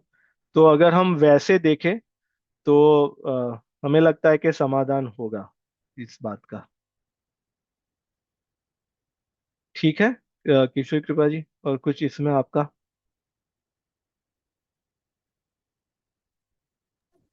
है ना। नहीं राम जी, राम राम। पर ये कहना तो आसान है हाँ, हमारे लिए, पर करना कठिन, है ना, क्योंकि पर करेंगे। भगवान, पर गुरु जी करना की कृपा से है ना, पर करना करेंगे करेंगे। है ना, करना ही मतलब करना ही पड़ेगा, है ना। क्योंकि कुछ कुछ विषय होते हैं जिसको ऑप्शन में निकाल देते हैं, है ना? पर ये ऑप्शन वाला नहीं है, ये the only one and only विषय है, जो गुरु जी ने हमें कहा है, तो उनकी कृपा से होगा, है ना। जी तो, जी सपन जी आप कुछ कह रहे थे। ओके ना। जी तो यही भगवत भाव है, मतलब गुरुजी जो भगवत भाव कहते हैं, तो जो आप कह रहे हो कि अपने छोटों को दया और करुणा का भाव रखो, अपने उसको सम्मान का भाव और सबके प्रति दया का भाव, तो यही भगवत भाव है, मतलब यही स्थिति है वो।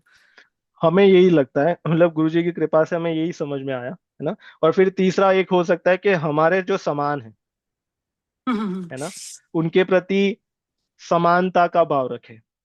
पर वो हमारे लिए, व्यक्तिगत रूप से हम कहे तो हमारे लिए वो रियलाइज करना बहुत कठिन लगता है, क्योंकि जब हम किसी को अपने समान मानते हैं, तो पहले तो हमें लगता है कि हमारे समान कोई नहीं है ना। अगर हम किसी को अपने समान मानते हैं, जैसे यहाँ से कोई श्रेष्ठ वैष्णव जन है, हमने मान लिया कि वो हमारे समान है, तो इससे हमारे अंदर अहंकार आ रहा है कि उनके जो गुण हैं वो हमारे जैसे, इसलिए हम उनको अपने समान मान रहे हैं, तो हम उनको मानेंगे वो हमसे बड़े ही है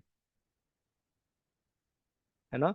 तो हमारे लिए तो आसान ये है कि हम दो भाव में रहें, या तो दया वाले भाव में, वैसे जो भगवान की कृपा से जो लोग आते हैं, तो वो दया, और दूसरे सम्मान वाले भाव में, है ना।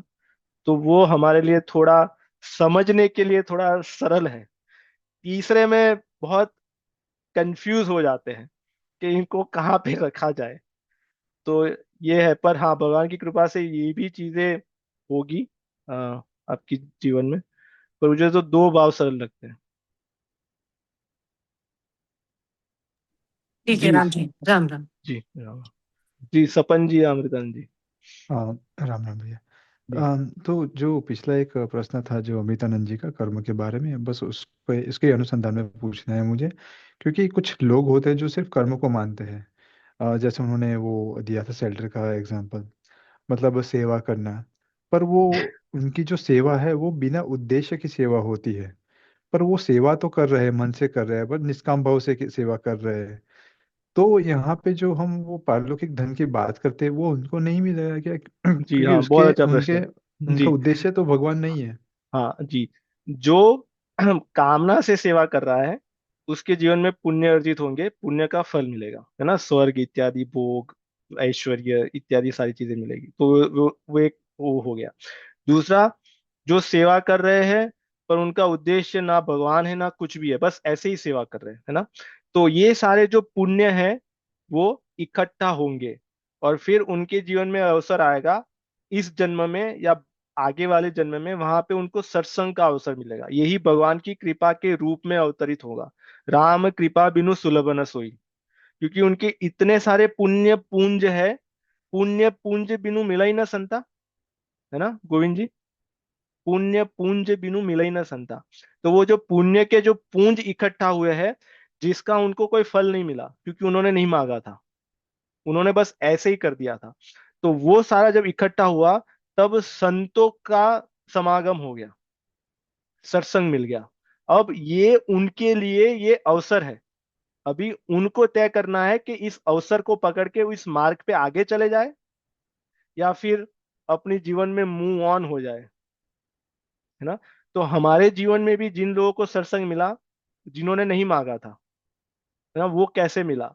हमारे भी ऐसे पुण्य रहे होंगे या हमारे पूर्वजों के कोई ऐसे पुण्य रहे होंगे ना, क्योंकि पुण्य दिए जाते हैं। हमारे माता पिता के ऐसे कोई कर्म के पुण्य रहे होंगे जिसके प्रताप से हमें ये सत्संग मिला, हमें गुरु मिले, है ना। और फिर हम में से कुछ लोगों ने पकड़ लिया या पकड़ने का प्रयास कर रहे हैं या पकड़ने के प्रयास का प्रयास कर रहे हैं, है ना। तो ये वो पुण्य पुंज है, वो फिर कृपा के रूप में हमारे जीवन में अवतारित होते हैं। तो यहाँ पे जो कामना है अपनी उद्देश्य में, जो हमारे एज अ सत्संगी, तो वो कामना होनी चाहिए, मतलब अपने उद्देश्य के साथ कि हाँ मुझे ये करना है, मुझे ये चाहिए इसलिए मैं कर रहा हूँ, जी, तो ये अभी होनी आप चाहिए। अलग अलग कैटेगरी की बात कर रहे हो, है ना, जहां तक मैं समझा। जैसे जो सत्संग कर रहे हैं, जो साधक है, जो भगवान का हम्म भजन कर रहे हैं और जो सेवा कर रहे हैं, कुछ हम्म भी, उसमें अगर उनका कोई उद्देश्य हो, है ना, तो क्या वो सही है या गलत है ना? हम्म अगर उनका उद्देश्य उनके गुरु के उद्देश्य के साथ मेल खाता है तो वो सही है। अगर उनका उद्देश्य गुरु के उद्देश्य से विपरीत है तो वो गलत है ना। हमें तो अपना जो अ, उसको गैरोस्कोप बोलते हैं ना, जो दिशा बताता है ना, जो कंपास। कंपास, हाँ कंपास। तो कंपास का जो कांटा है, उसकी दिशा में यही देखनी है कि वो गुरु के कंपास के कांटे के साथ अलाइन है कि नहीं, बस। अभी गुरु किसको देख रहे हैं? वो आचार्य को देख रहे हैं, आचार्य भगवान जी को देख रहे हैं। तो सब अपने हाथ पकड़ के चल रहे हैं, हमें बस उनके हाथ पकड़ के उसी दिशा में चलना है। तो हमारे सेवा का उद्देश्य, जैसे गुरु जी के सेवा का उद्देश्य, उनका उद्देश्य ये है कि ज्यादा से ज्यादा लोग भगवान के मार्ग में जुड़े, है ना, ज्यादा से ज्यादा लोग भगवान का नाम जप करके अपने जीवन को सुधारे, है ना, अपने जीवन में से पाप, अधर्म, हिंसा आदि वृत्तियों का त्याग कर दे। ये गुरु जी का उद्देश्य है। तो अगर हमारे सेवा के पीछे हमारी ये कामना है, अगर हमारी सेवा के पीछे हमारी ये उद्देश्य है कि हम भगवत गीता गोष्ठी कर रहे हैं तो और लोग इसमें जुड़े, है ना, अगर वो उद्देश्य गुरु जी के उद्देश्य के साथ मेल खाता है तो वो ठीक है, वो धर्मयुक्त है। पर अगर उद्देश्य बदल गया कि भाई चलो हमारे इतने नाम हो जाए और ये अवार्ड मिल जाए इत्यादि इत्यादि, तो फिर वो हम भटक गए ना। तो इसलिए हमें हमें अपने आप को अलाइन रखना चाहिए। ठीक है सपन जी। जी। जी, हम अमृतानंद जी, शायद आपका ये लास्ट वाला होगा प्रश्न, और फिर हमारा समय भी हो ठीक गया है। है, और किसी ठीक का है, ना। मेरा भी इसी से रिलेटेड प्रश्न था जो मैंने पूछा और जो सपन भाई ने पूछा अभी, कि जो भगवान की अनुभूति कह रहे थे, जो sorry, जो भगवत भाव कह रहे थे हम अभी थोड़ी देर पहले जिसकी चर्चा कर रहे थे, तो उसमें क्या लोगों में भगवत भाव आ सकता है बिना भगवान की अनुभूति हुए हुए? तो यही सिमिलर क्वेश्चन था मेरा कि आप उस मार्ग में नहीं है क्या, बट आप में वो भाव आ सकता है। हाँ, आ सकता है, मतलब अगर हमें हमें उसकी अनुभूति नहीं है तो हम एक्टिंग तो कर सकते हैं, है ना। हमें जब दंडवत प्रणाम करते हैं गुरु जी को तो वो भाव नहीं आता जो भाव विभीषण जी को हुआ होगा जब उन्होंने राम जी को दंडवत प्रणाम किया होगा। आप सोचिए क्या भाव रहा होगा, है ना। हमारा भाव नहीं आता ऐसा, पर हम कर रहे हैं, कर रहे हैं, कर रहे हैं, है ना। हम, वो कहते हैं ना, अगर गलत भी खेल रहे तो वो साचा कर देंगे, वो साचा होए, मुझे याद नहीं आ रही वो पद, पर खोटा खेले साचा होए, ऐसा कुछ है। तो अगर हम वो कर रहे हैं, हम प्रयास कर रहे हैं, सम्मान देने का भाव नहीं आ रहा, हम कर रहे कर रहे कर रहे, वो धीरे धीरे आ जाएगा, है ना। वो आने की, वो हमारे अंदर आ जाए, उसकी सामर्थ्य हम में नहीं है, पर वो हमें देख रहे हैं, गुरु हमें देख रहे हैं, हमारे इष्ट हमें देख रहे हैं, वो देख रहे हैं कि ये कितना प्रयास कर रहा है, ये निर्मल मन से जितना हो पाता है उतना प्रयास कर रहा है, तो उसके अंदर भाव की वृद्धि वो करेंगे। बस हमें अपना प्रयास करना है। तो हमने कहा कि हम हमारे से जो छोटे हैं, जो लोग सत्संग नहीं करते, उनके प्रति दया का भाव होना चाहिए। तो वो दया का भाव करने का वो प्रयास करना चाहिए ना, भाव की वृद्धि वो करेंगे।